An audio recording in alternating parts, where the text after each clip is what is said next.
right. Just 1 second. All right.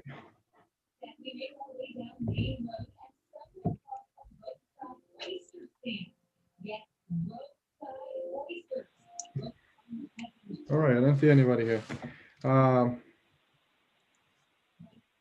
Good evening and welcome to the Housing Committee meetings. Today is Monday, November 16, 2020.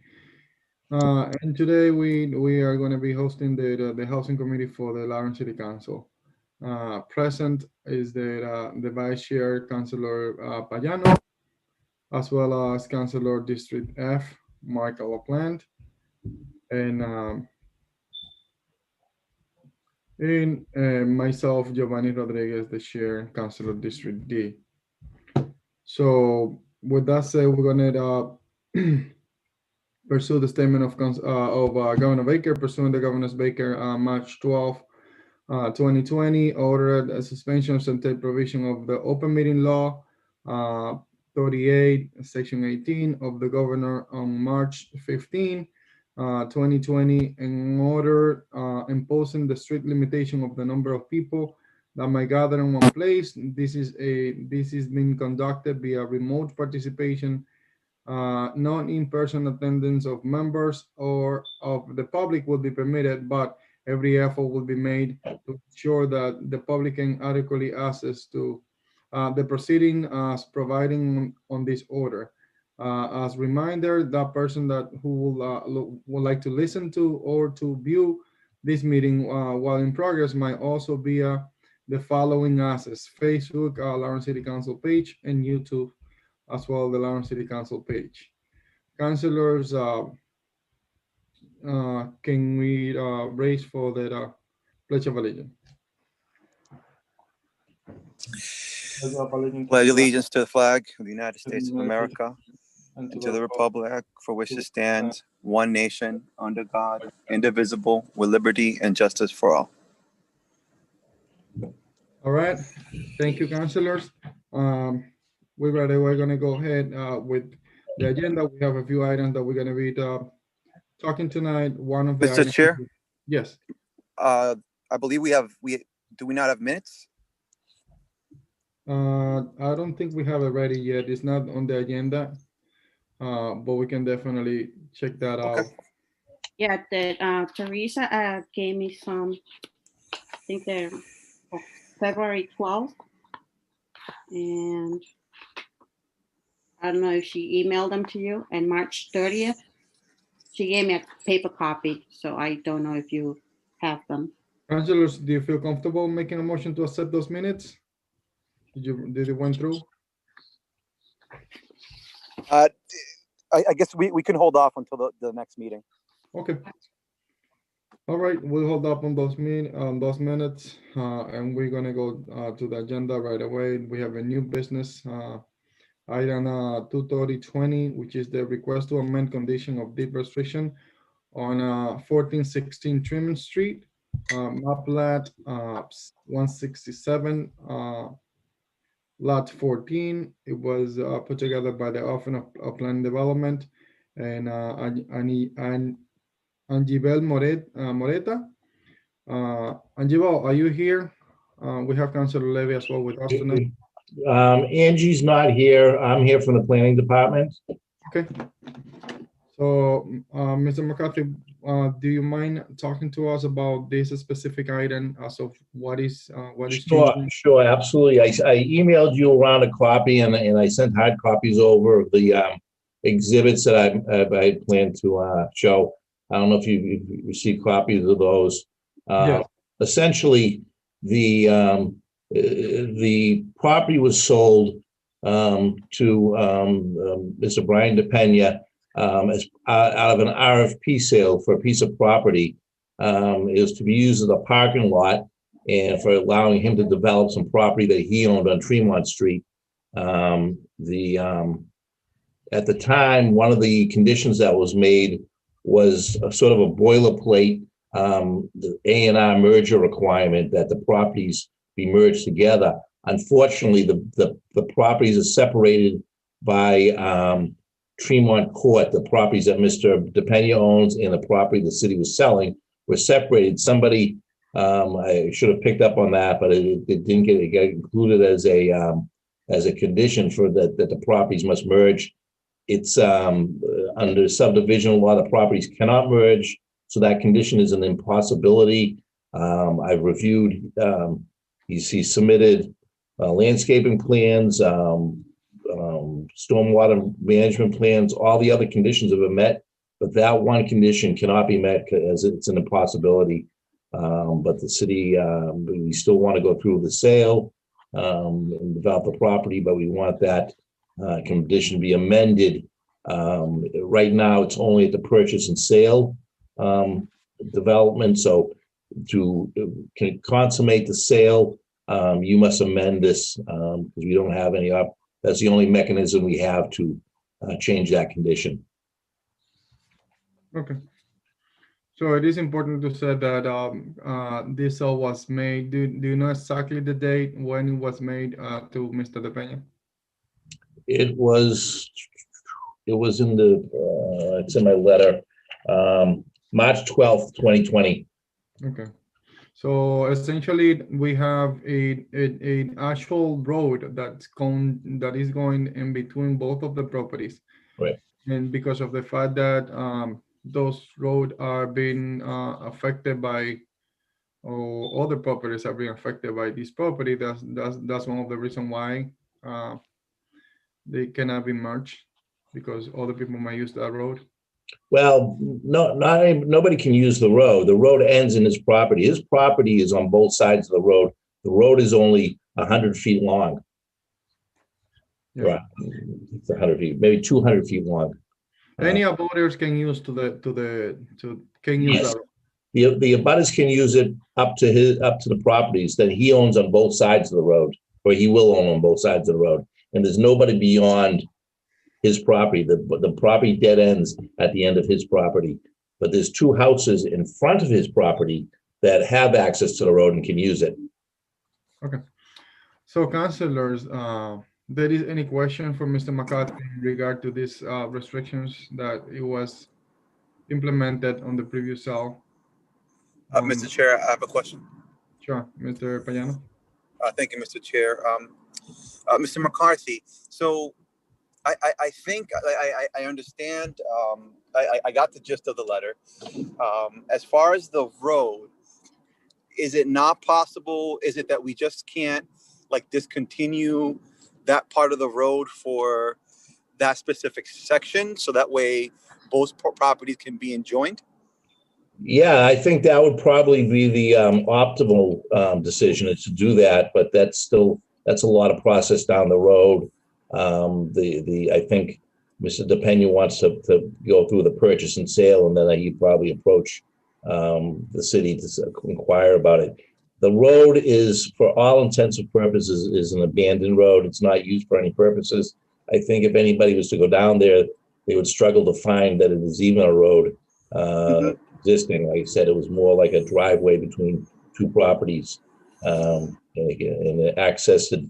I assume that in the past there was a couple homes back there that burnt down back in the 80s or 90s. I don't know the facts of that, but that's how it appears from the subdivision design. And so right now it's really serves no purpose as a public way. So abandoning it in the future may be a possibility, but right now I think the city attorney's office has indicated that they're all ready to go with the closing, and this condition can't be met, so it would hold up the closing on this case. Mr. McCarthy, is there anything as far as your conversations that you had? Do you believe that the city might not want this in the future? I can't speak for the Department of Public Works, but from a planning side, I can't see any purpose that it serves. As I mentioned, Mr. DePena will own property on both sides of it, and it'll merely serve as an access to the parking lot for his property, and for the development that he plans to make out there. So he still has to go to zoning, planning, to get permits to do the project. So it's all speculative right now. And I think it's a good project. It was reviewed by the Real Property Task Force as the most beneficial one and brought the most value to the development of that neighborhood. So it was done as an open RFP, and I think his was chosen as the best project on that in that case. Thank you. Mr. President? Sure. Councilor. Yes. Mr. Macari, do you know who owns the two properties that are in front of the lot? I don't know them personally. I've knocked on their door several times. I've talked to them, sent letters to them. We implored them to purchase these properties for years, and because it was just behind their house. So we did reach out to them. They were very aware of the RFP at the time, and nobody sought to submit a application from those two properties at the time. So I don't know if that's changed in the meantime, the ownership, but the people that owned it at the time of the RFP were not interested in the property. So how the law is being used right now? I'm not sure who was using it. There was a boat back there. There was some lobster traps back there. It was being used for storage. The city's not sure who was using it. The city owned it, but it was being used by several people to, for different things. That was a couple of years ago the last time I inspected the property. Like I said, there was a fishing boat and lobster traps back there. So I'm not sure, but we did reach out, like I said, to the people whose houses are on Tremont Court.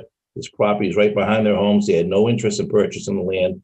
Mr. DePena owns all the property to the east of this, and it made a better sense to sell it to him and get some beneficial use and some tax revenue out of it. Thank you. Hi, Councilors. There is any other questions? Counselor, Mr. Chairman. Sure, Mr. Blunt. Thank you. So, Mr. McCarthy, through you, Mr. Chairman. So, you mentioned that he wanted to use this property, and we already sold the property, but he wants to use this property for parking. Has that remained unchanged? No, parking and development. That's what the sale. Well, I can clarify that the city-owned property will be used solely for parking. The property that he owns will be developed into a residential development. I believe five homes, and they'll be done as a townhouse style. That's what he submitted. That's what he plans on bringing to the zoning board, and so the city property will be used solely for parking, which was one of the conditions. But it should be noted that it was sold as an RFP, not a yard sale. So he could have developed on that property, but that wasn't what he presented to the city. He's going to use that as a parking lot for his development. So, Mr. McCarthy, can you point it out here on the document you sent where it says that is only for parking? What section? Because as far as I remember, I know that It's not. That's what he submitted. There's no requirement that says he has to use it for parking. What he submitted to the Real Property Task Force is that he was going to use it for parking, and he's going to develop the several parcels of land that he owns on Tremont Street. I think I'm gonna defer from you. I mean, I remember very clear those plans, and those plans include a development going from the parcel that the city owns all the way to the parcel that he owns, including the street. And that's basically what the development was. Okay, well, I submitted a. So that was what he submitted to us back then. I remember my vote and everything that I abstained to the vote, but I mean that was the plans that he submitted, and the intention is to develop both sides, the one that he bought from the city and the other side all together. Now that we have that there is a restriction on the road, It's going to be a development on one side and this road in the middle and development on the other side. I mean, if I remember and I can recall everything I remember from this property. Okay, I'm not sure about that. The city asset manager who handled that is no longer with the city. All I know is I have a plan that's submitted as part of the parcel in the development, and it shows that the parcel behind the house, behind the parcel, the city-owned parcel, is going to be entirely made up of parking, and he's going to build 5 units of housing on the other side of Tremont Court. So that's the plan. That's what he's planning to go into the zoning and planning board with. Yes, and I don't see that restriction of no construction on the actual. I don't think there was a restriction put on it because he's purchasing this as part of an RFP.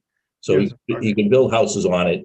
I think if he got to the zoning board and the zoning board or the planning board thought that was a better way to develop, that might be suggested. I don't think there should be a restriction on it, but right now his plan is to use it entirely for I want to parking. make sure that there is no restriction on the property. That's right. As of right now. Right. As for development.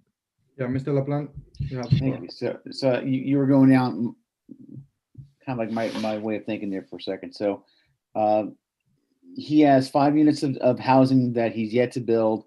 There are no restrictions on this property that we've already sold to him, and to get the closing, we've got to take care of this condition and to allow this to go forward.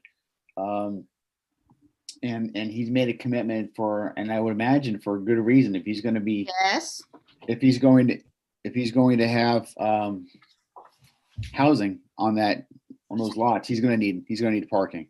So and that makes sense. But I think I'm going to just make a point right now that we're looking at more infill housing, 5 units or 5 structures. Is that right, Mr. McCarthy? 5 structures or 5 and 5 units. 5 units will be 2. What has been submitted to me indicates it's going to be 2 distinct buildings, one a duplex style and one a triplex style. And then the parking will be there on the other side. So it'll be 5 units, 2 buildings. All right. And of course, your department's supporting this and wants us to go through. Is that correct? Yeah, as long, again, he has to go through the zoning board and the planning board and meet all the conditions and get all the proper permits. But yeah, the city, the real property task force said that this was the most beneficial use of the land. Okay. Thank you very much, Mr. Chairman. Appreciate it. Thank you. I just want to clarify something, McCarthy, out here, that there is another abutter. He owned a parcel on 168-4 that is all the way in the back of this parcel in question. So that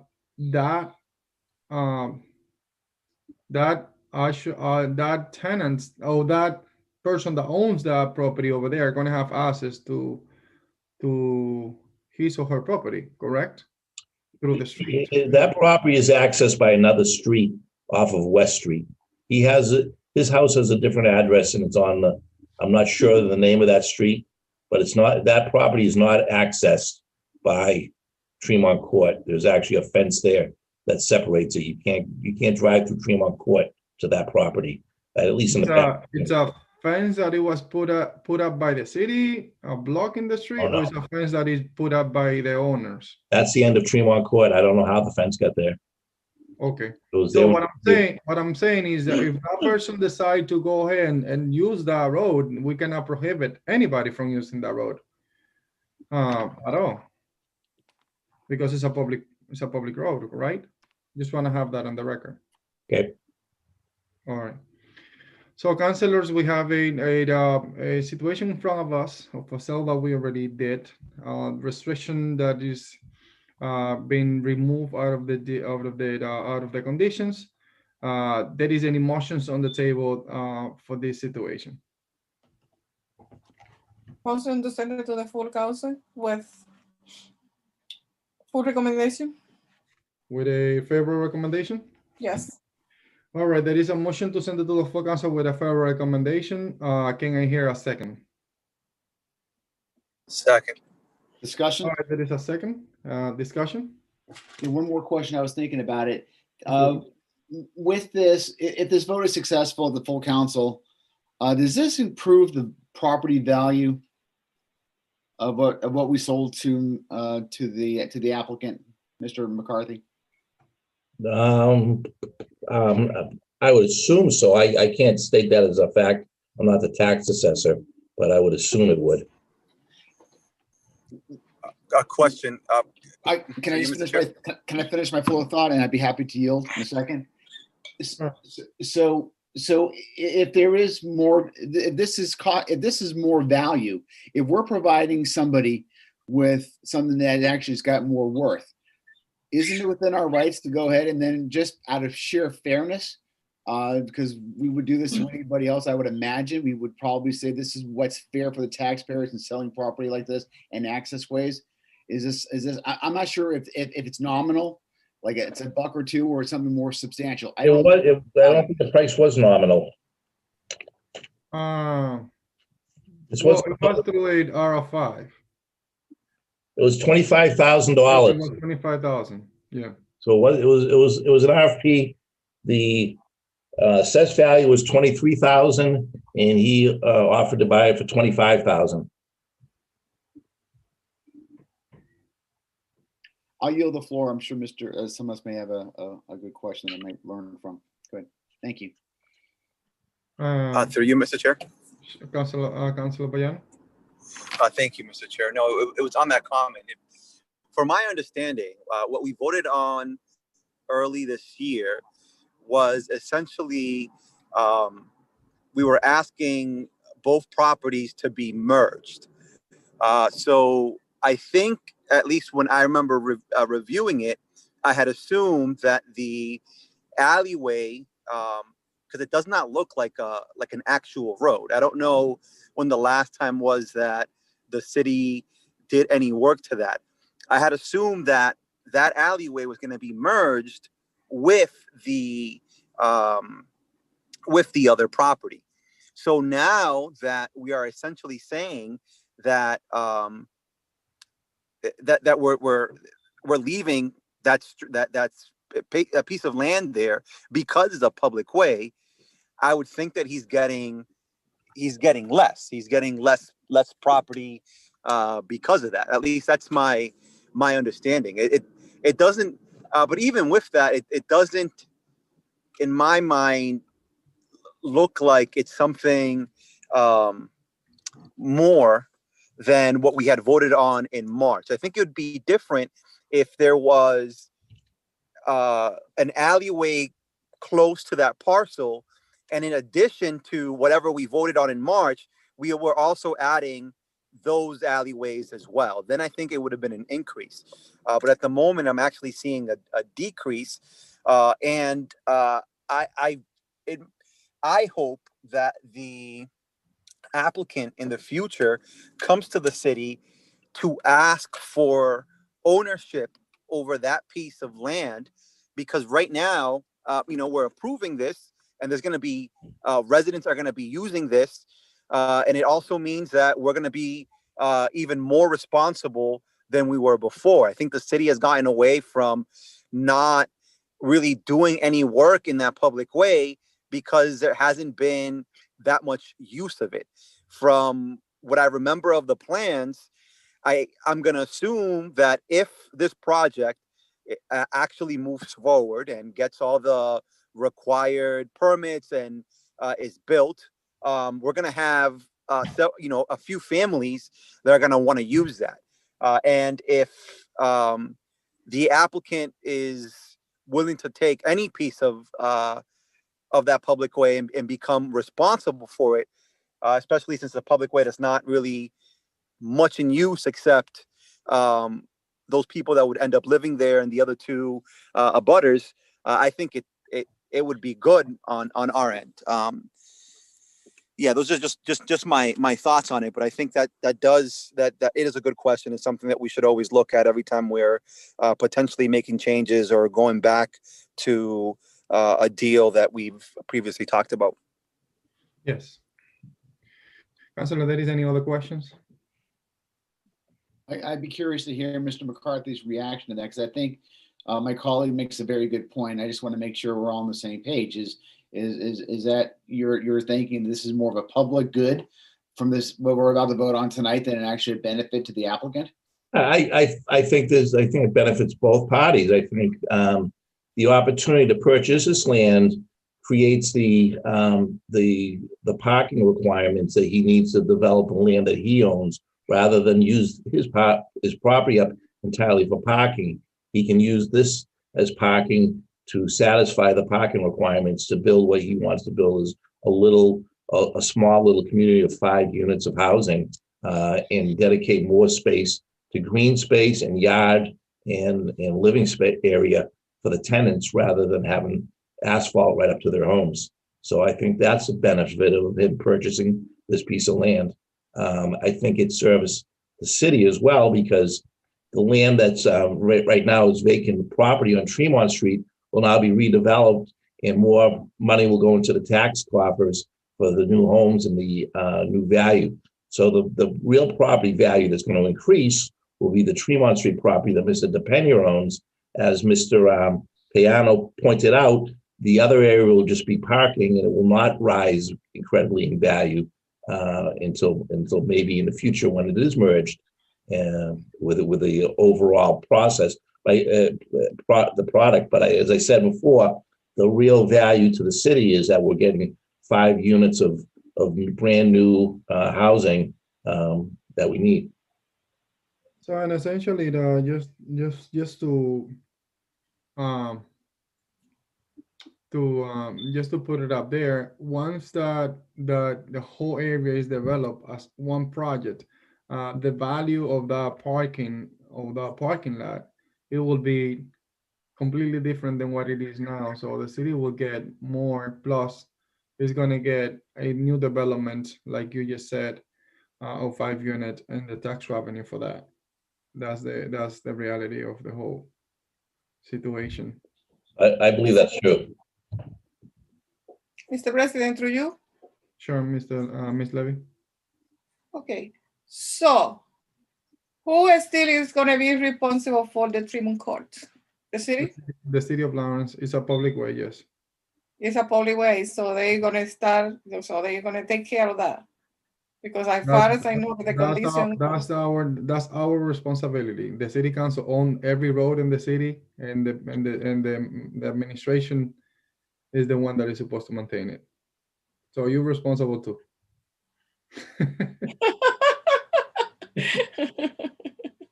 We are responsible for that. Am I right, McCarthy?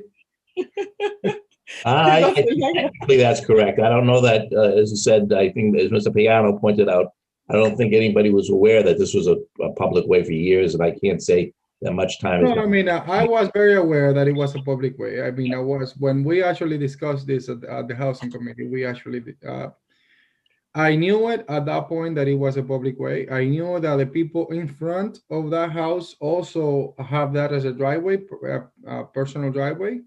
But we, at least it's in my district, I knew that it was a public way there. Mhm. And I actually advised Mr. Pena that it was a street there. And in the way that the deal was being done, it was something that it was missing, and which was at the point declaring that that piece of property or the road going through the proper process, which is a long process actually to do that. We have done that on the housing committee before, and I know that is that was supposed to be done at the moment, but now we're doing it. At the moment, it is what it is, and now it's a more clear path to develop that specific section of the city. Yeah. Councilors, if there is any no more questions, I'll call the question. Ms. Councilor Levy. I'm done with the question. Councilor Levy, I'm calling the question. Yes or no? You agree with your own motion? Yes. Mr. Payano. Yes. Councilor Plant. Yes. And the chair vote on the affirmative. So we sending this out with a full recommendation, positive recommendation to the full council. So councilors, we have a few other items, and we have people here that are representing the school, and also Mr. McCarthy that was missing in the previous meeting is also here tonight. Can I get a motion to take item 204, 205, 206, 207, 208, and 209 out of the table matters? Mr. Chair, I would like to make that motion, and I would like to short amendment to it, which is to take it as a block. Yes, we take it as a block. Sure. So there is a motion on the table to take those items out of the table. moved. Can I hear a second? There is a second. I call the Second. questions. Councilor Levy. I second. Councilor Levy, the question? Yes. Yeah. No? Councilor Payano. Yes. Councilor LaPlante. Yes.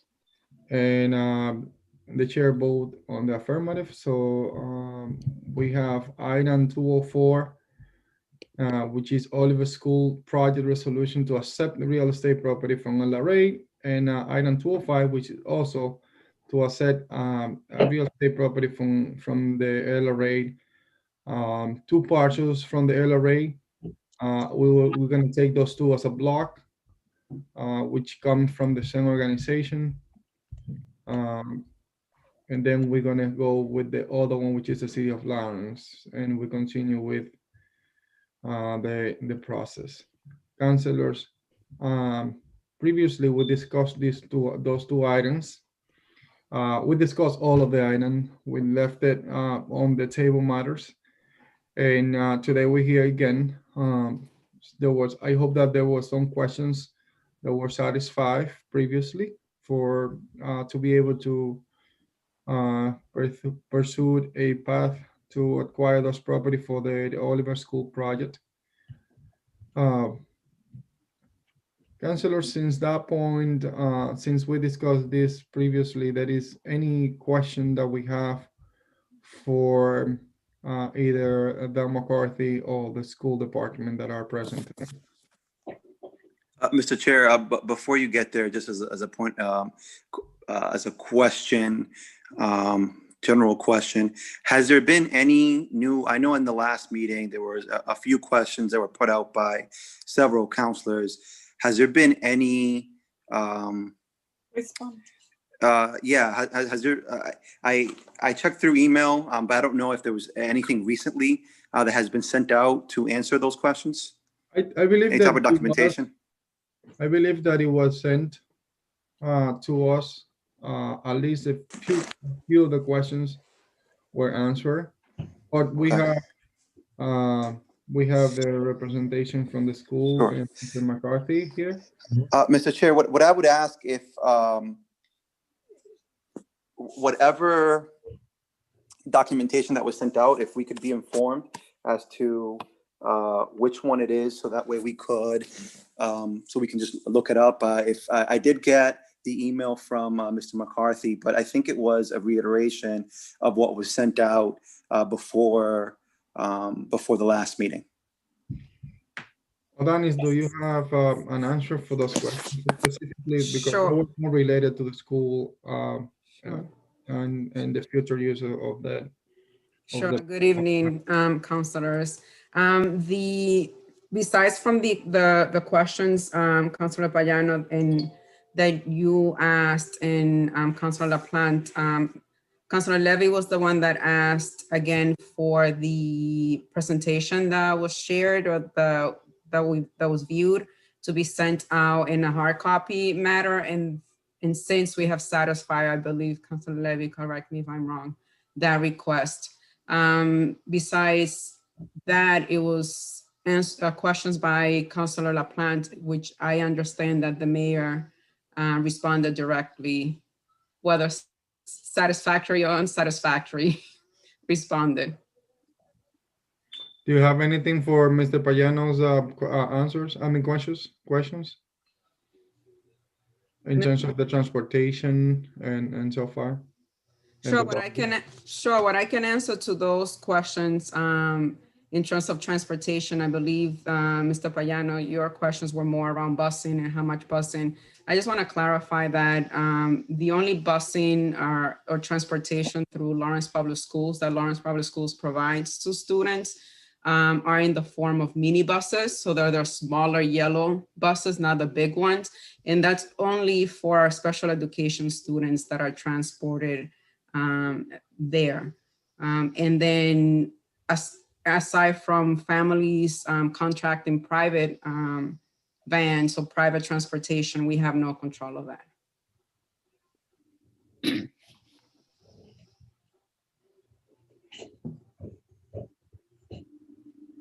Councilor Payano, do you have any other question?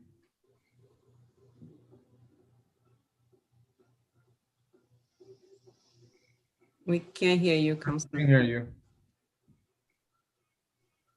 I said, thank you, Mr. Chair, and Mrs. Hernandez, thank you so much for your answer.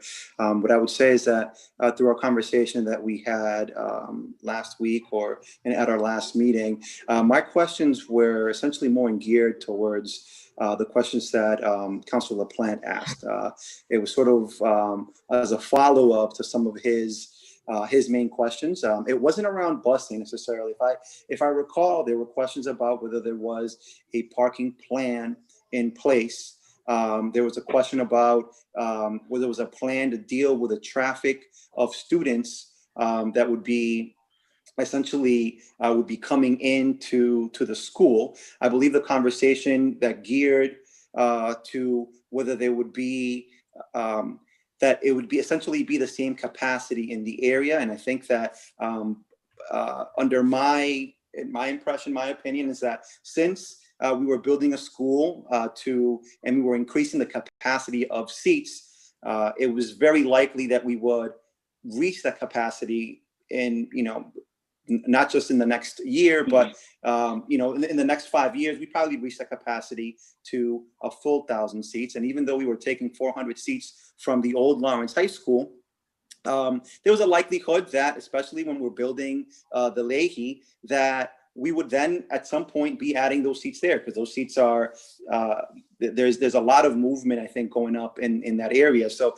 there was this conversation about, increasing capacity. How will this affect both parking? How will this affect traffic during the morning, during the afternoon? And then I think there was a follow-up discussion, because there was a conversation about that these are neighborhood schools, and perhaps because they're neighborhood schools that there won't be that much traffic in and out. And I believe my counter to that is just that while I've visited all these schools, I've walked all these schools. It is very different. The Oliver School is very different than the Frost, the Weatherby, or the Bruce. Walking to the Bruce sometimes, depending on where you're walking from, you're crossing Haverhill, that could be a little dangerous. But overall, if you're in Tower Hill and you're walking there, it's not that big of an issue.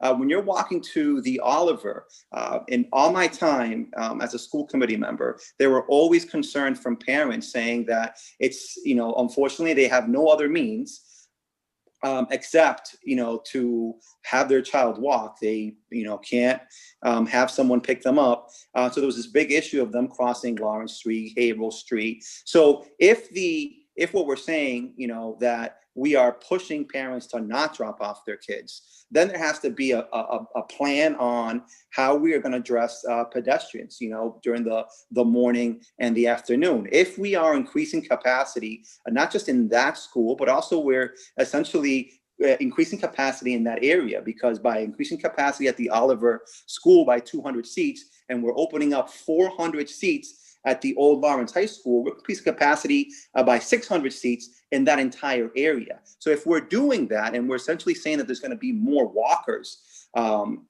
there because it's a neighborhood school, that is even more concerning to me than traffic and parking, because now we're dealing with the safety of the kids. So I think my questions were around that, trying to see what type of plan there was in place. Like I wanted to see like it just like with anything else, like if a business comes to us saying that they want to buy property, one of the big questions that we always ask is parking, whether it's for residential use or for, if they're a business, where are their employees going to park?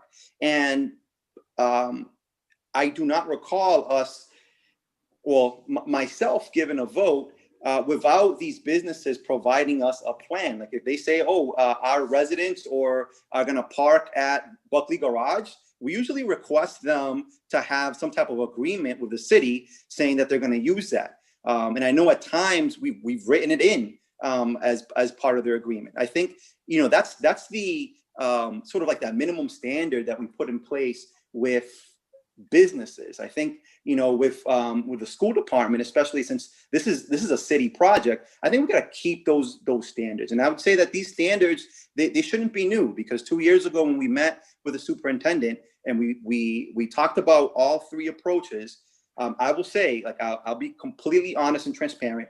My opinion was that the project should have been that option that was going to the mills. For whatever reason, that wasn't it, and that doesn't matter, because at the end of the day, I want schools. I want a new school there. So, assuming that we picked that second option, for whatever those reasons were, I'm going to assume that things came up and that was, the best choice at hand. But when that choice was presented, I know I was not the only city councilor to say that the two biggest concerns that came up to us was traffic, parking, and then third, which was that more kids would have to walk to that school. So that was, 2 years ago. So I'm going to be honest. I was really hoping that we would have some information in these last few days that might allow me to allay some of those concerns. Sure. In terms of the walkers and the parking, I understand the framing of your questions. It is my understanding that the project as presented 2 years ago, or even when the decision was made to rebuild the Oliver School Partnership, there were no plans of parking. As it stands right now, there is no parking at that school for neither staff or families. So unfortunately, that was the answer that we have been providing. Part of the schematic design, and once we finalize the hiring of the CM at risk, it is the plan to then work on those plans, which is to really develop and come up with the design that's going to be that's going to address those concerns, Councilor Payano, that you're bringing up right now. So I can't provide you a plan because we're going to be building those plans as we speak. But I can tell you to answer your question in regards to parking. The plan to rebuild right now does not include parking. I understand when building, a business or when we're selling a property, parking it's taken into consideration. I don't know that there is any space in the city right now that we could go that would facilitate that. I mean, we were just having a discussion or a motion that you guys were discussing that someone is converting a city lot into a parking. I mean, because he doesn't want to take away from his development or from his property to develop parking. So, I mean, it sounds like everyone is looking for the little spaces here and there to be able to provide that, to facilitate that. It's very different parking for 5-unit, right, complex that's going to be built to now when you're speaking to provide parking in an already overpopulated area for about 200 staff. So unfortunately, the plan does not include parking. I also want to go on record to say that when we spoke last time and we offered the Buckley Garage as an option, we didn't mean that there were any negotiation happening with city officials or with anyone in terms of using Buckley Garage as a parking facility for this project. It was mainly being offered as kind of like in good faith, in full transparency, to say that the parking will continue to be as is for staff, which is where they're currently parking on the street. And for those that would like to take advantage of any garages in the area, then they're welcome to do so, just like everyone else and a lot of us do right now. So I want to go on record to just clarify that you're not going to see any MOUs or anything legal binding contracts with the city in terms of using the Buckley Garage for parking for this project, because that's not the intention. In terms of adding additional, with the move of the Up Oliver to this new school once it's built, there's the 300 seats that is currently being used at the Up Oliver for students.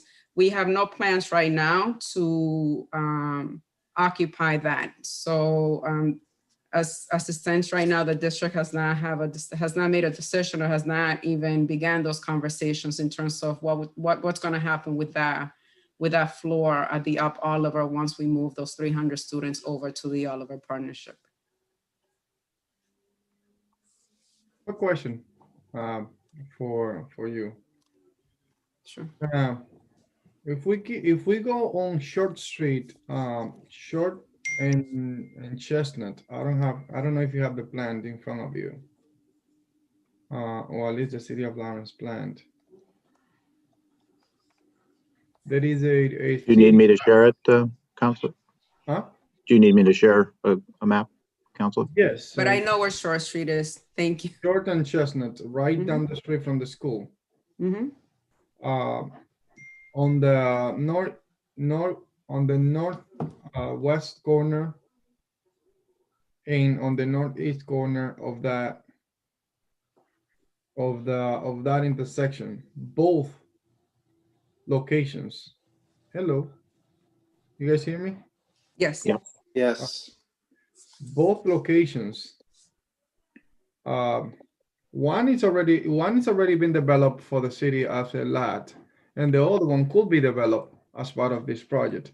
That could hold definitely quite good amount of vehicles on both corners. Did you guys have thought about those options? There are one corner from the school on Short and Chestnut. Alex, do you want to speak to that, or would you like me to continue? I maybe I'm not familiar with those particular lots. I apologize. So let's continue with the conversation. But if you can look at that intersection, Chestnut and Short, and look at those two corners. They're right in front of each other. One is on the northeast and one is in the northwest of that intersection. Just to put it up there, I think that those two parcels, both of them are owned by the city already. One is part of the part of the park, and the other one is just part of the of a national park that we have, the Immigrant Place. That's how it's called. It's two parcels there. That one already been developed by the city. It's about 20 parking spaces. And the other one that can hold at least 30 spaces looking at from the top. Sure, I guess we'll be happy to review as we continue to do wraparound meetings with the city, LPD, LFD. Those will be areas that we can certainly look at if available, or to include in the plans. But again, I want to go on record to say that it was, It's well clear. Yeah. Yep. We got it. Thank you. Councilors, I think that there is a potential of developing parking for the school, not as to actually meet the capacity, because obviously there's going to be a 1,000 students school. There's going to be a lot of stuff, but there is a potential if we look at the plan on that specific corner that could be developed as a parking for the school. So that right there, right around there, there is a lot on the corner, and there is another lot right in front of it that is already been developed by the city, that one specifically. So no, that one and the one on the other side on the park on yeah, that one exactly. So those two locations could hold easily between 40 to 50 parking spaces. Looking at obviously I'm not measuring it, but it looked like it's a green space there. But at this point, what we need to look at is what is more beneficial for the project. So it's just an option. I'm not saying that it's going to go through, but at least it's something that we can look into it to see if we can actually bring that up as part of the solution for the parking situation on the school. Thank you. So, councilors, Counselor, Mr. Chairman, sure, Mr. LaPlante. thank you. Through you, Mr. Chairman, to Ms. Hernandez and to her team. I'm not all that familiar with the MSBA. Are those yearly, annually awards, or are they every couple of years? How often does the state provide school building assistance funds? And want me to answer that? Yes, Adonis? please, Or Alex. Deb can also do that too. They call it a pipeline, and so there's a certain amount of money that's allocated through sales tax penny fund, and they take SOIs at a specific time of the year, and then award projects to towns, once a year, usually about this time of year, late December, early January. And those vary always according to how much money there is in the state's coffers. And if we were to get bumped out of line, they would be falling way, way back in line. It would not be easy to get back into the pipeline.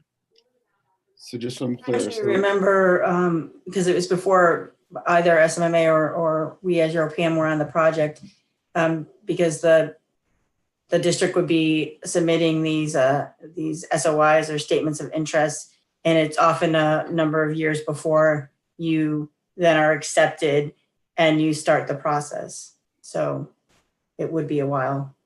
You get bumped back to the very beginning and start all over again. Thank you. So it's annual, but there's a process, and if you get bumped, it'll take you a while to get back to the top of the heap again. I'm guessing much of it is means tested, means oriented, based on your community. Maybe percentages. I'm not sure. I'm speculating. I'm really speaking outside of my comfort zone and knowledge base. But am I right or wrong about that? Is it based on need or not at all, or less? 5 criteria. There are 5 criteria in there, right, Deb? That are so they start with things. If let's say you have an emergency in a building, and you met 2 of the highest categories of criteria, overcrowding and the condition of your buildings was very, very poorly rated. And that really was what, put you on the radar of the MSBA. I appreciate that. And that's important to know. One of the things, thank you. One of the things that we mentioned, and thank you, Ms. Hernandez, for saying what at least I was thinking, was that parking is a problem. And looking at I was playing this parlor game of trying to figure out how many parking spaces are there in the Buckley, and then how many places do we have commitments to, and then how many. But you're taking that all off the table, and what I'm hearing anyways, there's not enough parking. That's a flat out. I think that's a fact. I don't even think it's conjecture. There's not enough parking in that area, unless you start talking about people parking 3, 4, 5 blocks down. But then again, it's a domino effect. It's zero sum. So if you put a car here, that means someone else is not going to get a car there.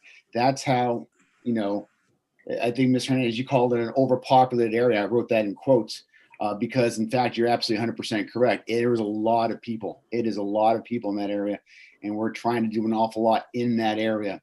And what we're trying to do here is we're trying to spend $132 million, and we're trying to find for a school that's worth renovations, et cetera, for $132 million.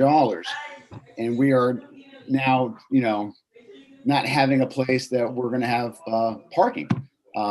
that's, you would think that for that kind of money, we would be able to make sure that we have a first-rate facility, and not only a first-rate facility, but a facility that people can get to, get out of their vehicles, and then go either teach, go to parent-teacher conferences, be an administrator, work as a janitor or staff supply, whatever you're doing, but you're going there. And now we can't even provide that with a $132 million school. I'm going to beat this for a little bit more, which is that stone mill, right? We were about to pay, I've got the chart here. I know it wasn't easy for me to get. I had to do a little bit of research, but I can figure these things out. It's $100 million, $180 million. And we don't, here's my question. Do we have a plan? We talk about the number of students. Do we have a projection as to how many students we're projecting 5 years, 10 years out? Do we have that? I know that we used to. Do we still have that? Anybody? That's not a rhetorical question. It's an actual question. Do we have a plan as to student projections for the next 5, 10 years? It's required as part of the MSBA process. Okay.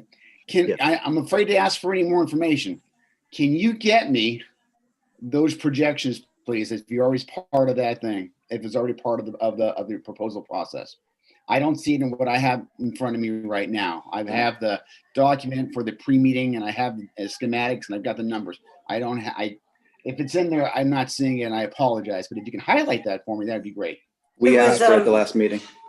It was, assuming this was part of the statement of interest process for both this project and the Leahy, that's where the numbers would have been. Alex, that's correct, right? Because that's when they would have. Yep. Do you have permission to send me that information? Yeah, I can work with Adonis to try to find that information that the district submitted. Yeah. Okay, so I can get that information. Are you sure about that? We will meet tomorrow, Councilor LaPlante, and review the ed plan that was submitted and extract, and then consult with the superintendent, and then I'll get back to you. Okay. And then also, that's good. No, go ahead, Councilor LaPlante. My apologies.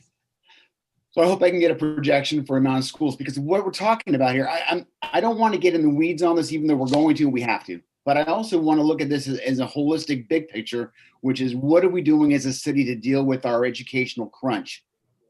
What are we doing? I know this is part of the plan, but is this the entire plan? We're talking about a lot of money, not only for this school, but we're projecting for other things. I don't know what the projections are. Do we have a plan as to where we're going forward, not only on this one, but for the next one? And if it is, can you share that with me? Is that something is this a top secret, or have we thought it through? And I don't mean to be mean-spirited about this. That's not my intent, but I would really love to see the plan, whatever that is. So may I humbly ask that you send this to City Council with no recommendation? Because I have a feeling that all this may come up at that meeting as well. So maybe we can just provide all that information at that point. I can't plan or provide a plan on behalf of the city for the overpopulation. I don't know. I think that's beyond my scope. I think we know that our city has a high mobility, not only for for families, so it includes our students. Definitely, we can work on the 5-year projection. It's also fair to highlight here that whether this school is rebuilt or not, the Oliver Partnership will remain where it is. So the students will continue to be there. I think what this project is affording our students and our families, it's a new building, a new facility where they can learn in a 21st century building with other restrictions that it exists right now, where they can have a gymnasium that it's a gymnasium for them to use, that they can have appropriate classrooms where things are not leaking, where they can come in and feel proud, where families can come in and gather, and where the community can also use after hours if needed.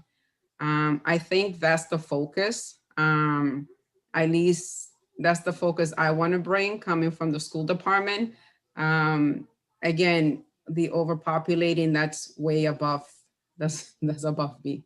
However, you know, I don't want to lose track of what this project would mean to the kids from the Oliver that can say I went to the Oliver school. I mean, there's a lot of pride from every Lawrence Public School students as they graduate from different schools, but to be able to graduate from a school as an 8th grader that they may have the opportunity to attend since kindergarten, it will be a game changer for them. And I mean, and you're giving them brand new classrooms, you're giving them the opportunity to be up to par with other schools. And not just that, it's a new school for the, you know, in the north side of the common, which we haven't had in a very long time. And it is important to say also that, you know, with the possibility of moving the school from this location, we also need to understand that as a community, as a school that is based on a community-based schools system, we need to ensure that kids will not walk more than 1.5 miles, which means that if we move it to another locations, that means that anybody coming from the opposite side of that location that we're moving the school will be probably more than 1.5 miles, which means that we probably most likely going to overpopulate other school in the area and bring new students, perhaps from the south, to come from the north to be able to be educated, which basically it will be very, very challenging for the students that are there since kindergarten, like you said. Not only that, you're eliminating I don't think you would be able to eliminate the Oliver. The Oliver will stay, because if you move the school, then how are you meeting the needs of the students from that community? Exactly. In transportation, we don't provide transportation. The only one transportation is only provided to a special education foster. So transportation for student wouldn't be. And you know, someone asked. I'm sorry. No, go ahead. I just wanted to go back. You know, I believe Councilor Payano and Councilor LaPlante referenced it now in terms of rebuilding the school somewhere else and the stone mill being an opportunity. My understanding is there were different sites that was explored through this process. I remember this because it was part of the slides and the information when I had just originally transitioned into this role, when we had the info sessions with the counselors that we presented on the different sites that was an opportunity at that time that was being reviewed for this project.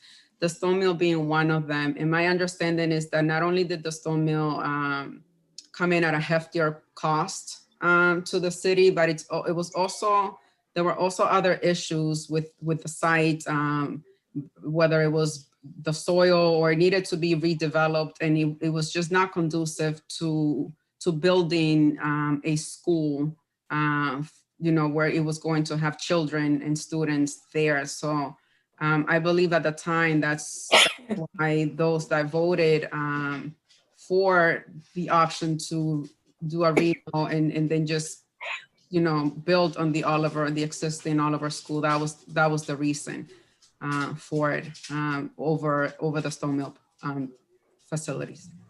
Mr. Chair. I thought, did I say before, Mr. Chairman? Because I'm almost done. If I can just finish my thought, and I'll be happy to relinquish if that's okay.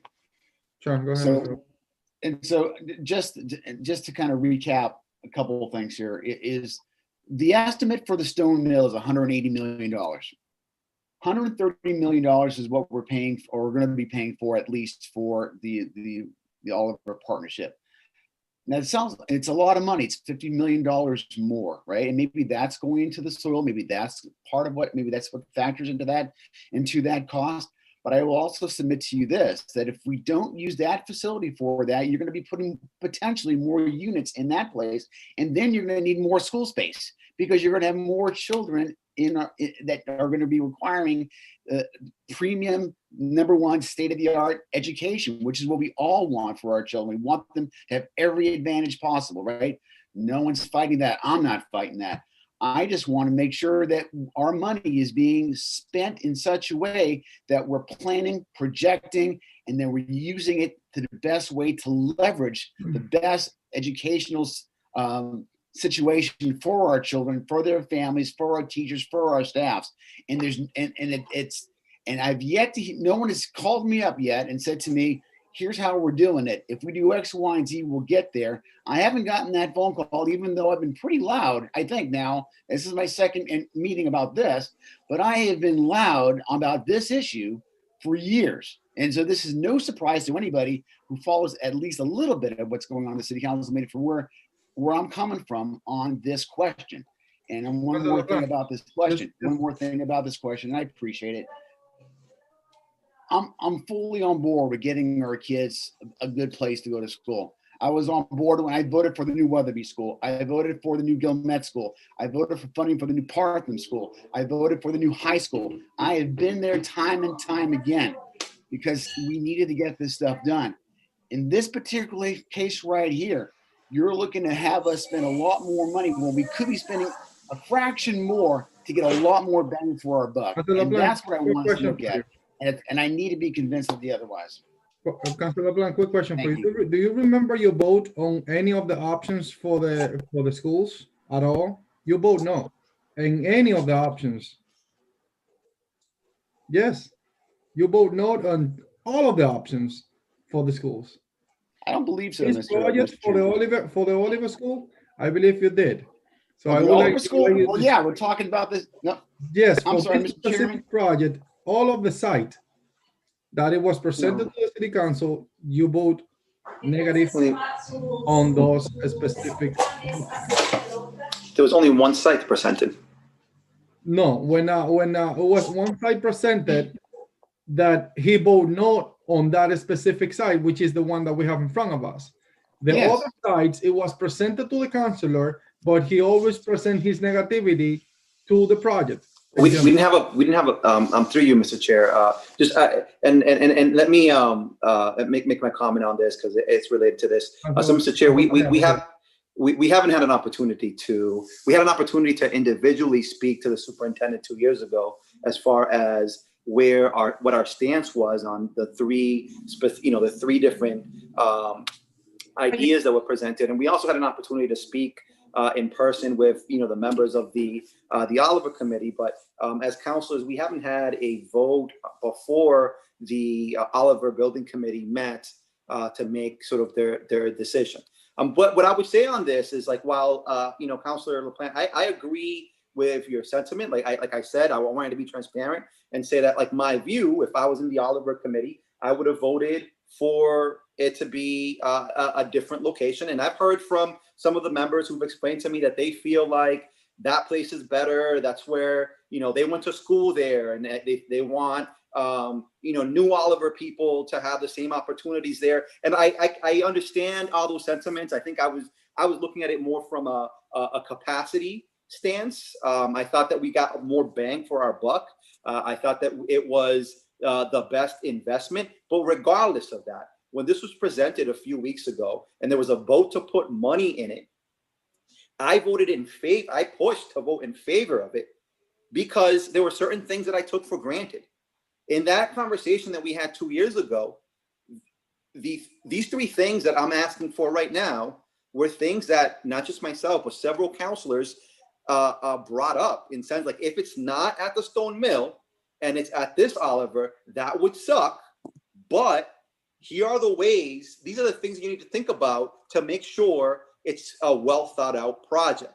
And all three items, which is the parking, the traffic, and also the fact that kids are going to be walking around in one of the most dangerous parts of Lawrence. So it's 2 years. So I thought that within this project, all of this were things that were written down. That's why when Councilor Plant asked these questions, I thought that I was throwing a softball. I really thought that there was, and I'm really glad, Mrs. Hernandez, that you brought up that there hasn't been any type of conversation with the Buckley Garage. I thought that was the, maybe not the whole plan, but that was like, if teachers do want to, are willing to park there, that maybe there's some type of incentive. I was like, okay, this might be a really great way to sort of like check off that box. But I think what's concerning, and I don't think it's on necessarily, it's not, you know, in any way, you know, on your end, Mrs. Hernandez. I know you've taken on this project, you know, recently. We've been having discussions for 2-3 years. I think that, you know, the city as a whole, I think this was a good opportunity to sort of make some changes. Perhaps it's what Councilor Rodriguez, Chair Rodriguez is mentioning. Perhaps it's if the Buckley Garage right now is up to capacity, and we keep saying that there's all these new residents popping up, these new schools, you know, coming in, then maybe part of this, that this, you know, one of the things the city should have been presenting is increasing capacity at the Buckley Garage. But regardless of parking, like you know, I just moving on from that, because I understand from what I'm hearing, it's that there is no plan. Maybe in the future we can create a plan. Fine. It is what it is. There's no information for you to give, so there's no need for me to keep asking and beating around, you know, a dead horse, because there's just no information on that. But there's 2 items, which is the question about traffic, which I think could be easily addressed. I mean, it's just a matter of educators getting together and figuring out, like, all right, like, and I know that the sentiment from LPS is that there won't be any traffic issue. I know that. Councilor Payano, just to go back section one by one. So there was a requirement of a traffic study on this project. Because of COVID, they were not able to do it as of yet. Is that correct, Mr. Hernandez? Councilor Rodriguez, if I can finish. So just for the record, I would like you to have that. And Councilor Rodriguez, if you would have let me complete my statement, I would have mentioned that, because I'm trying to you know, do my best to you know, make understanding that what I'm looking for is information, and I'm not trying to hold you know, people down. No, I definitely understand that there was a traffic study as a whole of that entire area, and it was mentioned towards the end of our last conversation. Yes. And I appreciate whoever said that there was an attempt to do that. Now, when I'm talking about, you know, traffic in the area and creating a plan, it's not even, right? My expectations weren't, I mean, it would have been great having a traffic study. That's what I think you usually would get when you're talking about a project this big. But even at a minimum, right? Like, that's the expectation, right? Like, that's what should be the standards. I'm like, my minimum is way below that. What I was hoping in the next week or 2 that I was going to get is something to the stance of, we do this at other schools. Like, what would be understanding that by expanding the number of students that are going there, that means that more kids are going to be coming maybe from further out, that there's going to be more parents driving in. What is the thought frame as to how the school is going to be addressing that, which I don't think is necessarily hard to do. I think any principal and their staff could come up with this. And then the second thing, which I think is a little bit more difficulty to it, which is how are we going to handle the student population that is walking? If we're saying that that people are not going to be driving in, that it's going to be people walking. You know, there was a question that we had last time about the zone. I think that I know that there was some data that was put out about 5 years ago. I remember seeing a like numbers as far as student growth for the next like 5, 10, 15 years. But I think it would be, one of the things that, I would look at is sort of like the growth within the zone that the new Oliver School would be encompassing, and whether it's just encompassing just the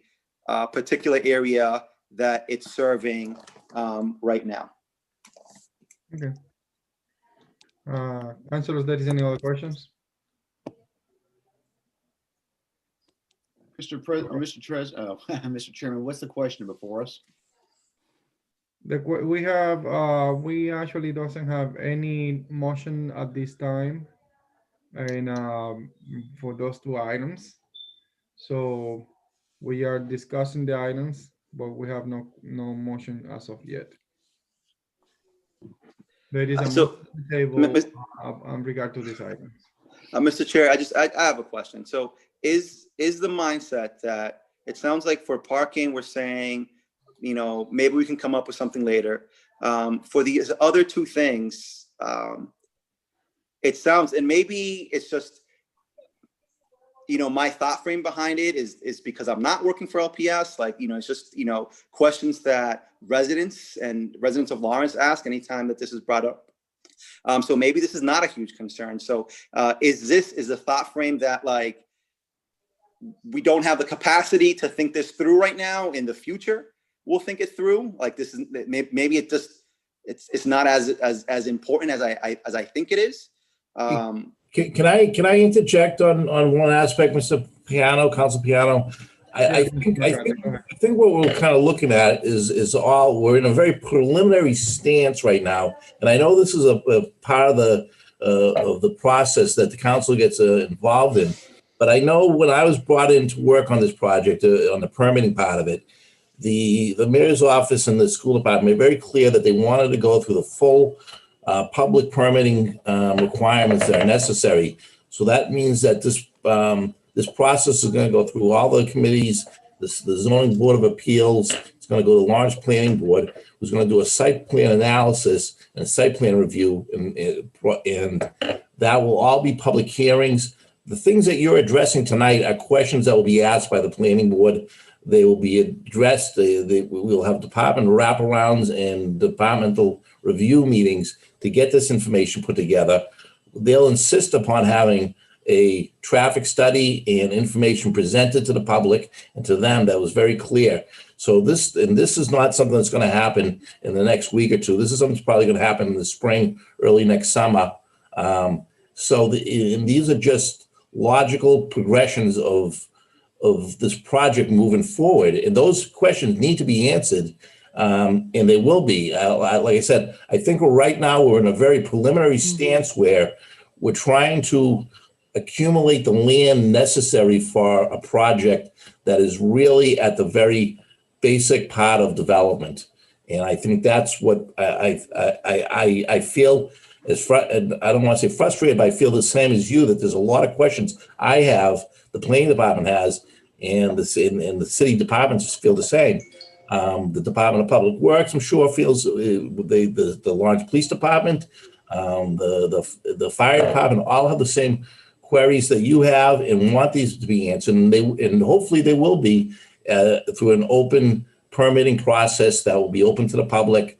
And those questions will be answered, and this project will develop more in the future. So I just want to kind of allay your fears that we're not just kind of voting on this today and they're going to start construction and they're going to do whatever they want.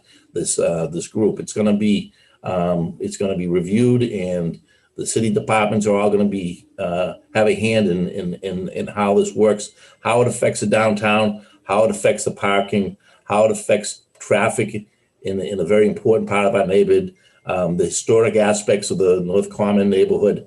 All these issues have been incorporated into the plan and how it works out. So I don't want.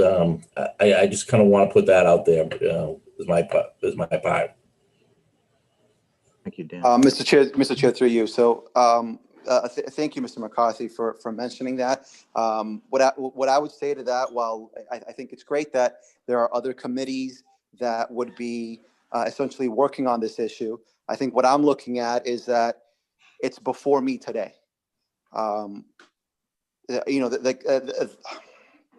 I understand that with COVID, there are certain things that perhaps have slowed things down, but I think when it comes to if we don't have the answers, right? If for whatever reason there was no plan around sort of the what is the safety of the kids that are walking to school looks like, or some of these other questions that we brought it up, I would like to know when that will happen, and what that process essentially would be. So that's a direct question to the design team. So do we have an answer in terms of when are we going to have the traffic study done? for this project. It should be done. I don't know when, but I mean, we should have a traffic study because that's part of the requirement to have. Mr. Chair, I'm sorry to interrupt, Mr. Chair. Mr. Chair? I mean, you have a question for the team for that. No, but Right? you've asked a certain question. I just wanted to add something to that. Sure. So not just the traffic study, but also, including in that, and maybe this is part of the study, but including sort of the walkers to school. That's part of the story as well. Okay.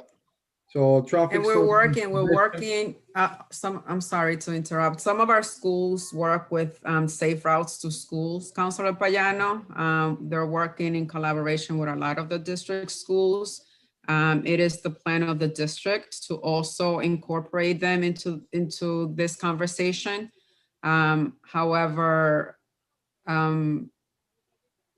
we will be working with them as well. We do this for other schools, so we will do this with them as well.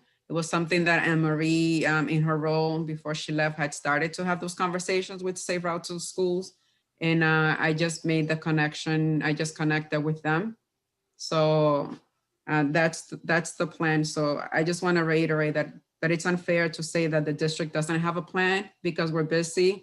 It's been a busy year. However, we're working with everything on our plate right now to make sure that every project and everything is being dealt with.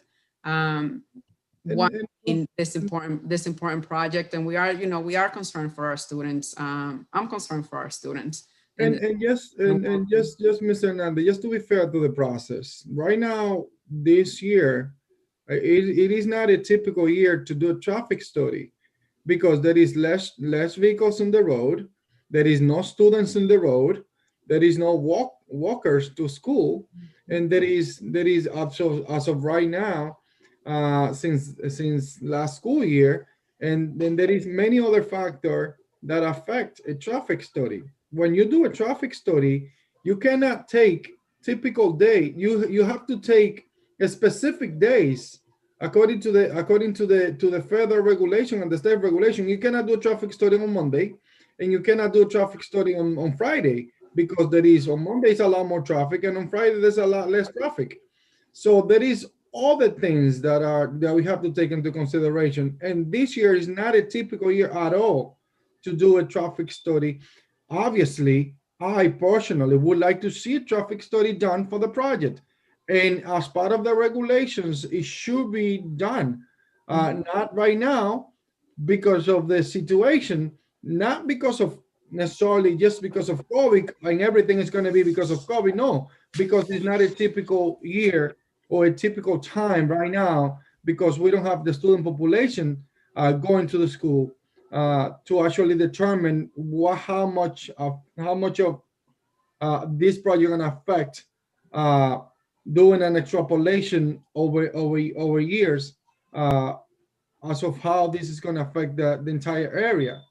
So I don't want to be I don't want to be on the school side only, but we have to be fair with the situation here. And like McCarthy says, this is a process of acquiring the actual parcel or the land required for the project. I also understand Mr. Payano's questions and concerns in regard to those aspects. Yes, of course, I will have the same concern. We have the same concern. It's a matter of when are we having those concerns. Today we have in front of us the acquisition of 2 parcels from the LRA, the Lawrence Redevelopment Authority, for $1 to be able to put it together for this specific project. And we also have a parcel from the city of Lawrence that is going to be part of the project.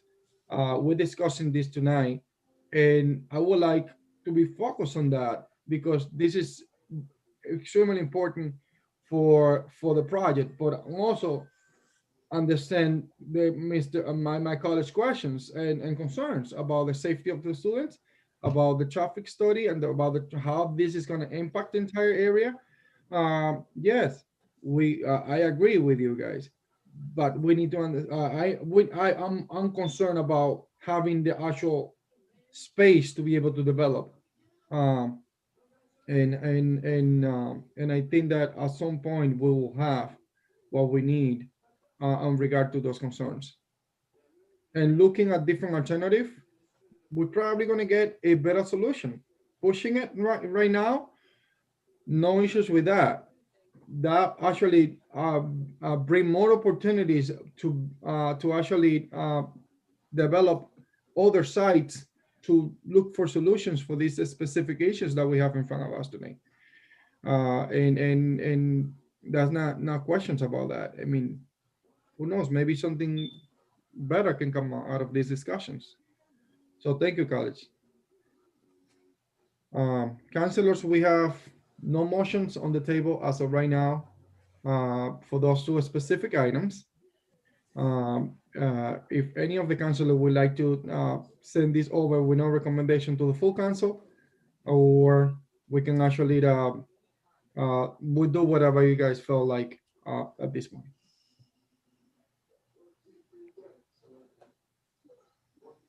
There is a motion on the table.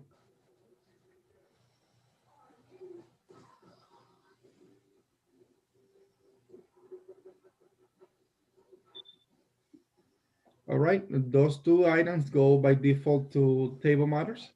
We are going to actually we're going to proceed with the other two items that we have in front of us. The other item is 20720, the Oliver School project resolution to transfer real estate from the city of Lawrence lot 104. I mean, this is located at 104, 106 Oak Street. Mr. McCarthy, do you have anything new other than what was discussed, and what your department is looking for for this specific lot?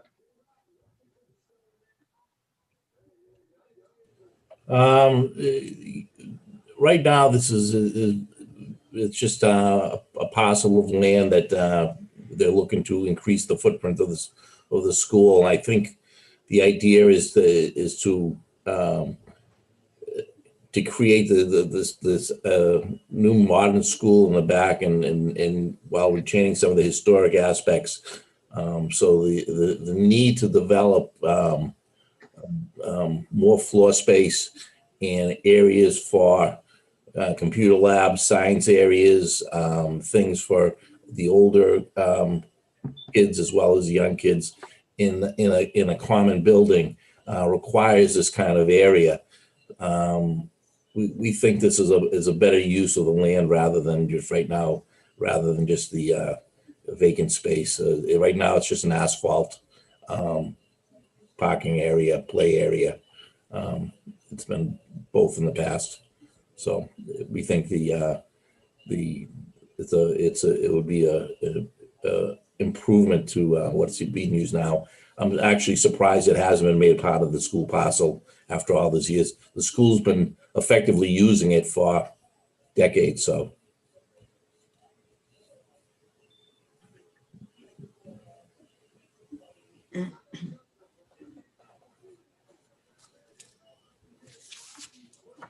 All right, councilors, we have the same situation. This is this item is to acquire the required land to be able to develop the Oliver School. Councilors, there is any motions on the table? I have a question. Is this the city of, through you, Mr. Chairman, is this the city of Lawrence land 127-15? Is that this parcel or a different parcel we're talking about? 127.50, that's correct. 12715, that's city of Lawrence parcel, yes. 130, yep. We're talking about, so we're talking about this parcel that the city currently owns, is that accurate? Yes. Correct. If the city already owns this parcel, why don't we have the authority to do, if we're the city, to do what we want with it? Why do we need a vote of the council? Well, as part of the, I mean, it have to be, it's a parcel that is not part of this, part of the project. So I believe that to make it proper, we need to take a vote. because I mean, when we do a disposition or we actually declare surplus for any parcel, we actually ask all of the departments to see if they have any needs for those. On this case, we have the school department that have a need for that specific parcel to be able to develop the school. Am I correct, Mr. McCarthy? Yeah, when you transfer it to the school, it'll become a different designation under the city's. It'll be it'll in the assessor's records, it'll look as school department property rather than the city. Now, Council Plan is correct. The school department is a city. Is there any difference? It's just a designation term, and it has to do with legalities. But it's you need to transfer. You need to. The city council has the authority to transfer it for the use of the school department, and it's a requirement under the state procurement laws that the school department has to. At the end of the day, be able to have control over that parcel. It's as I said, it's not a, it's not changing really anything as far as it's still going to be an exempt status on the tax law. It's still going to be City of Lawrence property, but it'll be controlled by the school department rather than the city itself. Mr. President. Thank you. Councilor Levy? So how the parcel is being used right now? McCarthy, do you have an answer for that? I'm not sure. I think that's good. The people from the school department, I think it's parking. There's a few spaces that are used. Years ago, I don't want to say how long ago, but I used to teach at the Oliver School. And I think it was at one time, it was a play area, but they may have been using it for some school teacher parking. So right now it's being used as a teacher parking, or it was used as a teacher parking, or? I can't answer that. Maybe Mr. Nandes can answer it. Yeah, I was trying to find out because there seems to be people parking there, but I'm not sure who they belong to. I know that they park next to the school, so I couldn't affirmative say that they are school employees. There is the parking in there? Right. Yeah, I know when the school, I know when the school is fully populated, it was a play area for the children. Yeah, it's an open space that people use for parking. That could be the school, or that could be somewhere else. I mean, anybody else. At this moment, the parcel has been fenced. It's fenced in by the city, I'm assuming. So if it was completely dedicated to the school, my assumption is that fence wouldn't be there. And that way, everybody from the school have completely access to the parcel, but that's not the case. There is a fence in between the two, the parking lot and the actual building. So, Mr. President. Sure, go ahead. So you mentioned that we need to declare this parcel as a surplus? No. I just mentioned it as part of the typical process that we do at the housing committee. Okay. But this is this is going directly to the school department. To the school department, which Mr. McCarthy. For the purpose of the Oliver Partnership or the Oliver School.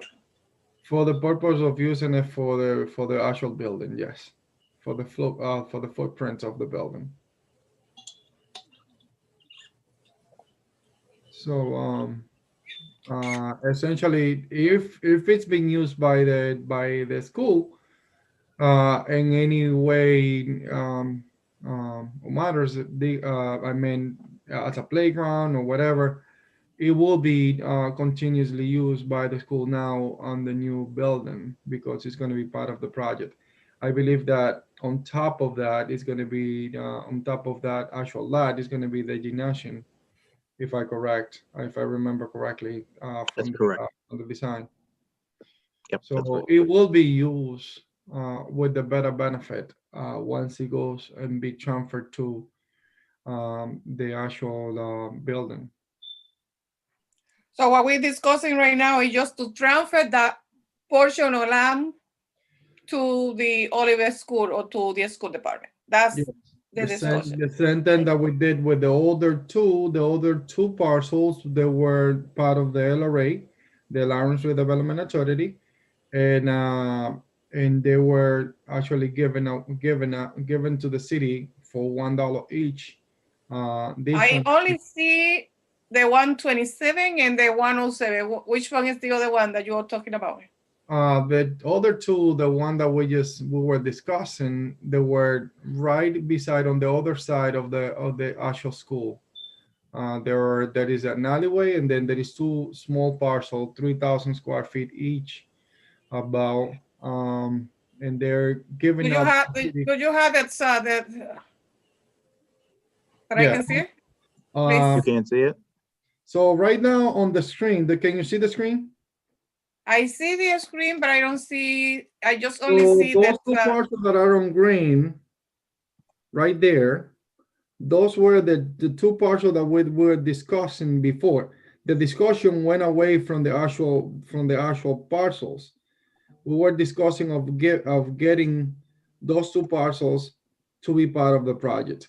So now we are discussing the other parcel, which is the city of Lawrence parcel, which is basically for the same thing, to increase the actual footprint and be able to develop the actual project for the Oliver School complex, which is going to be why we acquiring, or the city's acquiring those two parcels for $1 each, and then the other parcel for nothing to go to the project.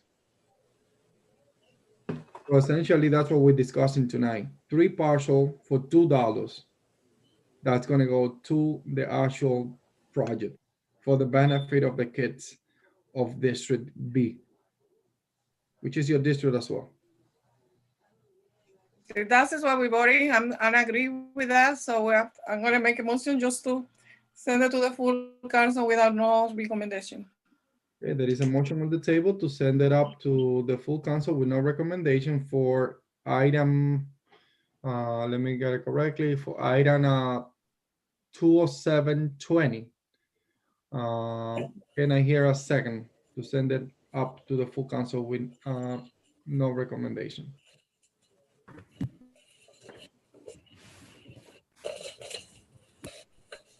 Can I hear a second, councilors?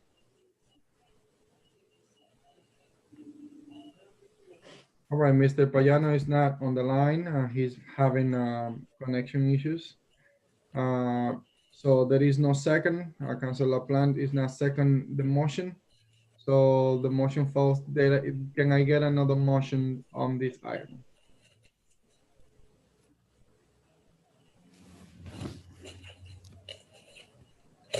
There is a motion to table.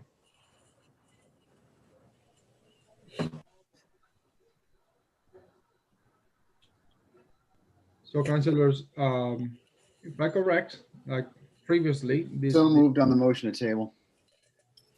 All right, there is a motion to table. Councilor Payano is back.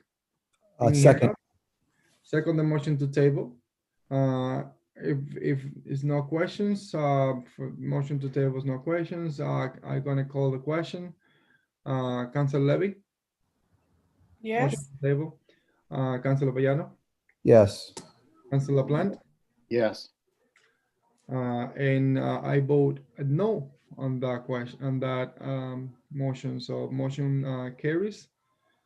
Councilors, just for the sake of the process, before we have item 204 and 205, are you willing to make a motion to table? Could you read what those documents are again, Mr. Chairman? 204, 205. So we just discussed 206. So now, before they went by default to the table matters, but for the sake of that, So, I'm are sorry. you willing to make that motion? So moved. Can you hear a second? Mr. Chair, I'm a little confused. So, So Wh- item 204 and 205, we never make, nobody made a motion on those. I thought you tabled them already. And they went by default, but if I might, just to be safe, if we have a motion to table, I'll take that, and just for the sake of the process. So moved. All right, there is a motion on the table, motion to table item 204 and 205. All right, Mr. Chair, just again, if you can just repeat that, and maybe I'm just a little slow. So you're saying that there's items that are tabled, and you want us to retable it again? No, there were items that they went by default to table. For the sake of the process, we probably not have a table by default if we have a motion. So if you're willing to make a motion or second it, we will do it the right way and not by default. Okay, sure, if that's what you'd like. Second. I call the question. Councilor Levy, Yes. Councilor LaPlante, Yes. Councilor Payano, Yes. and I vote no on those. So we have the first three items, 204, 205, and 206 that were tabled. So Ms. Hernandez, do you have a question or a comment at this point? I do have a question. No, Ms. Hernandez. Okay. So I guess my question would be, so what happens next, and what so can we still have, what can we provide besides a traffic study that we can't conduct because of COVID? so let me just take the next three items, and that way we can engage into a conversation about the sentence that we've been talking for the last hour. So I would like to take as a package item 207, 208, and 209. As often works here, Daniel. The president insists that voters vote. Excuse me, Chair Rodriguez, Yes. I thought you already tabled 207, 20. No, 202, sorry, I apologize. It was 206. That's what I meant. So now we're gonna go 207, 208, and 209. Previously, the first motion was 206. So we haven't taken 207 yet. I was confused on that. Sorry. I thought it was already discussed 207. No, 207. Those are the resolutions. So we haven't discussed those yet. Okay. Thank you.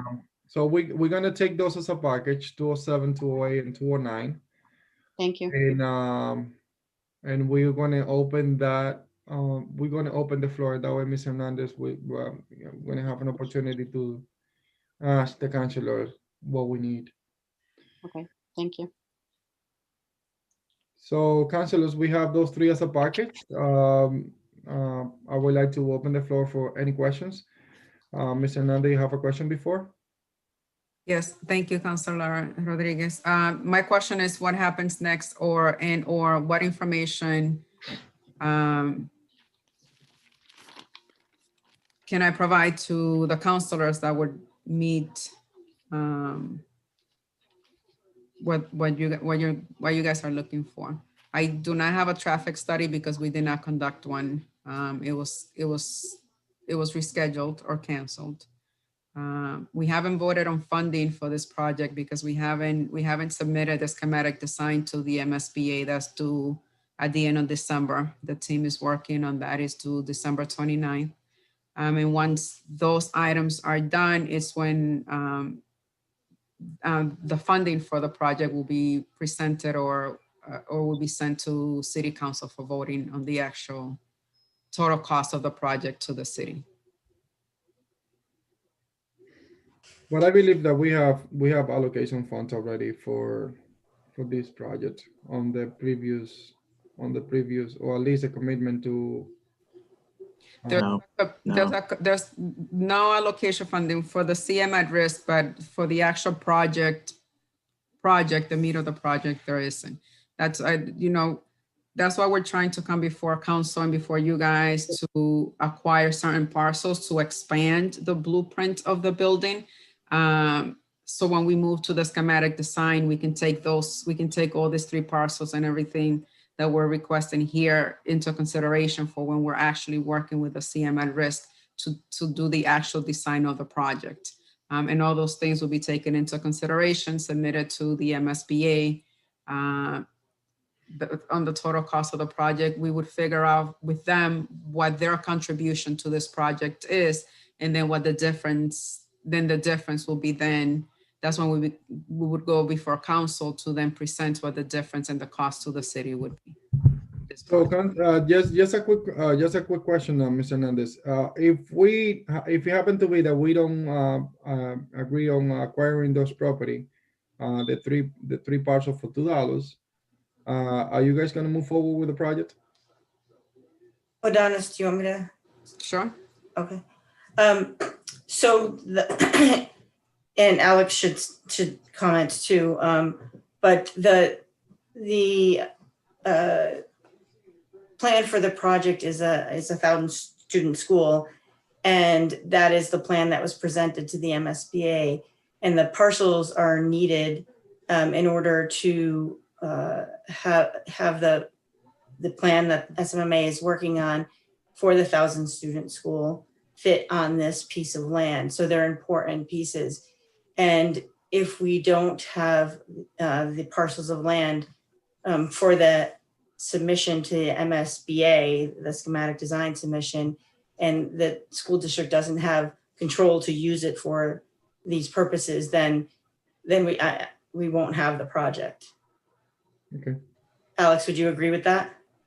Yeah, 100%. And I think it's really important to say the MSBA process it's not a race, it's a series of hurdles to get over. And this is the first hurdle. The traffic studies and the others, to your point, Councilor Payano, is that those do come later. Those are hurdles that are further down the line. And I know it's frustrating for people who want all the information up front before they make these important decisions, but it's also the way city planning works. You can't get to that point until you have more concrete plans that are done as you've jumped over these hurdles.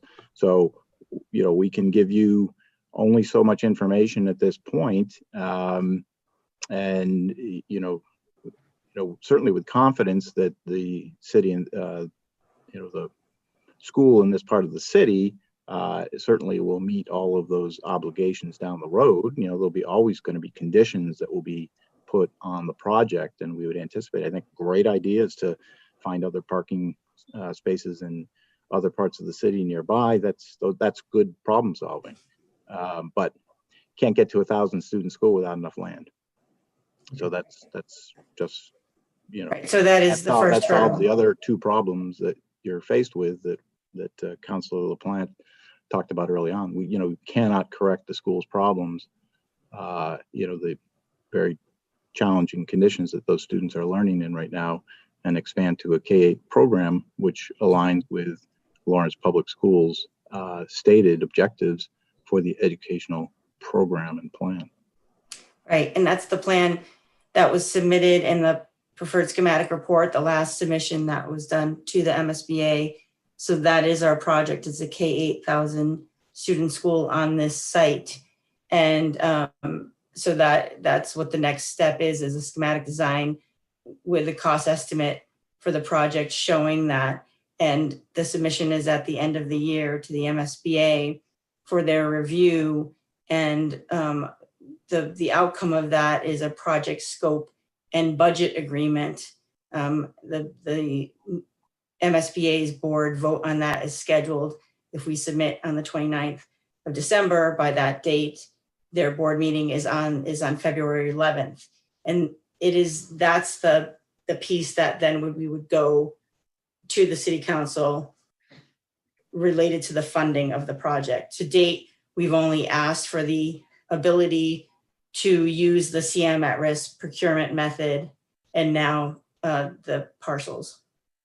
I would just like to add a little context. I think Councilor LaPlante really stated some really good points, and you as well, Councilor Payano. And Lawrence, obviously you as city councilors understand your duty to the citizens of Lawrence in terms of all of these urban planning issues.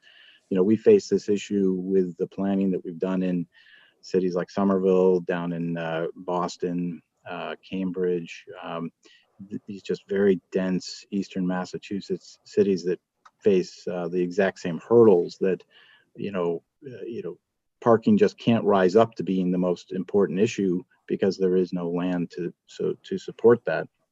And so working with the Lawrence Public Schools on ways of, giving teachers passes to park on city streets, or, if there are parking garages available and things like that, that tends to be the route that gets taken by our very densely developed Eastern Massachusetts cities.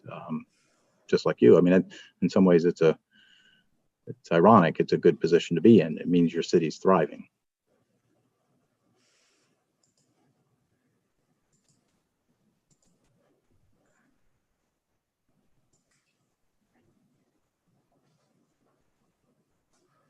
Chairman. All right, councilors. Mr. Chairman. Mr. LaPlante. I'm not.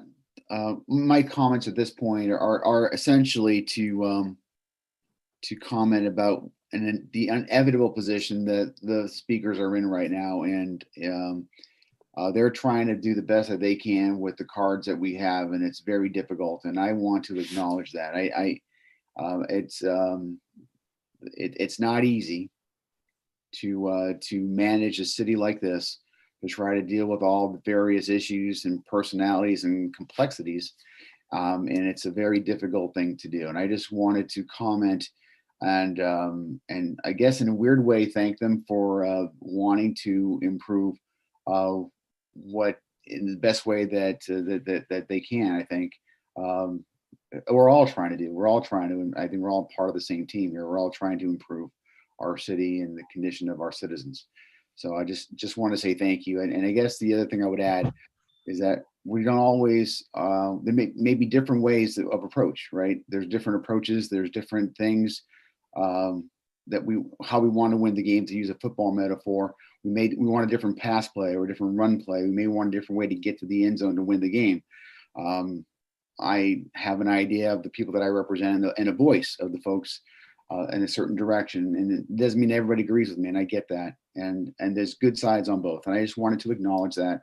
And I am eager, frankly, to engage, not necessarily here in this kind of public setting like this, although I'm willing to do that.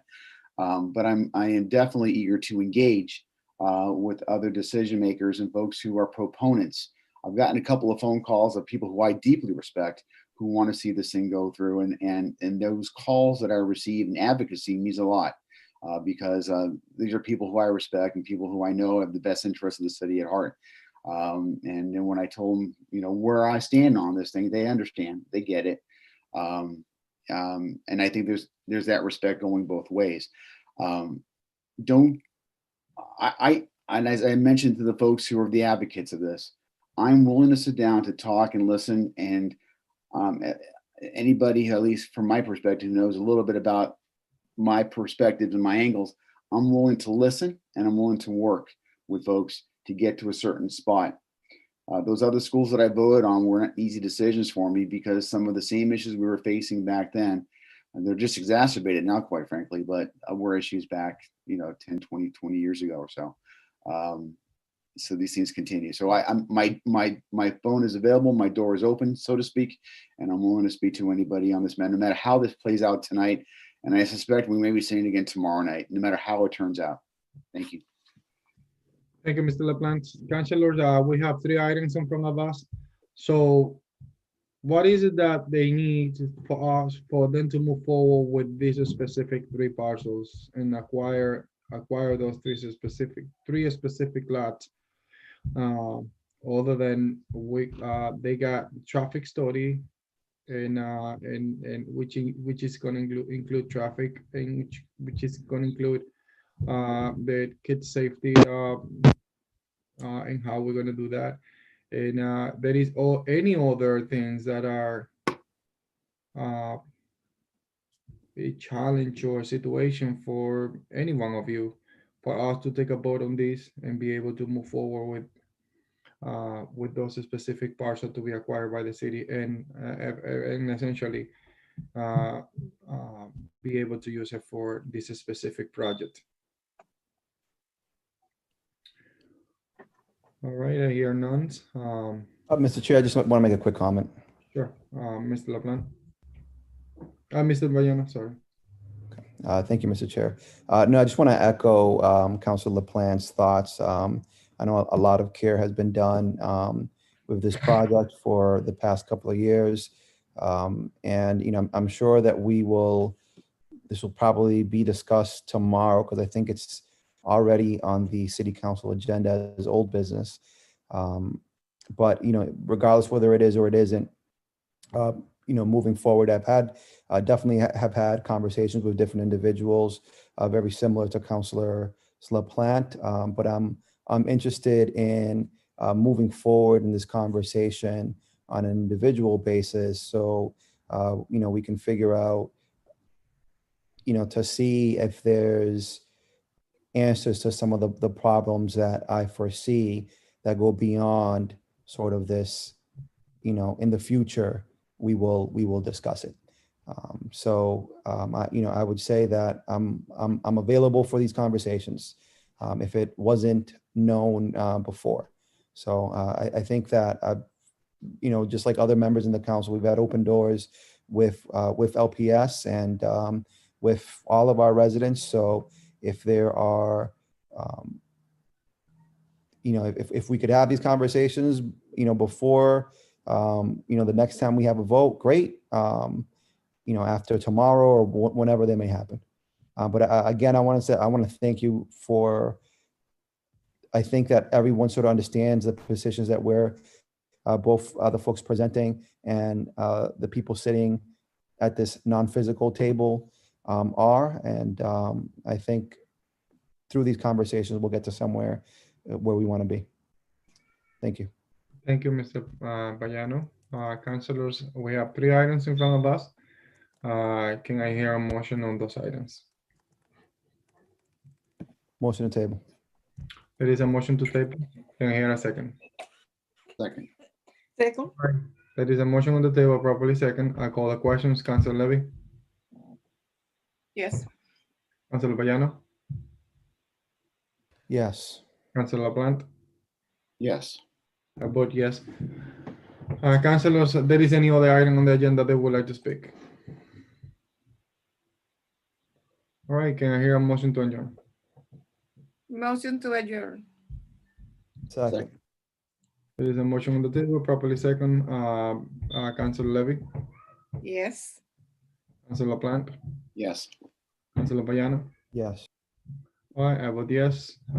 This meeting is over. Thank you so much, everybody. Bye. Thank you so much. Have a great night. Same. Bye. Good night, guys. Thank you so much. Have a good night. Thank you. Good night. Bye.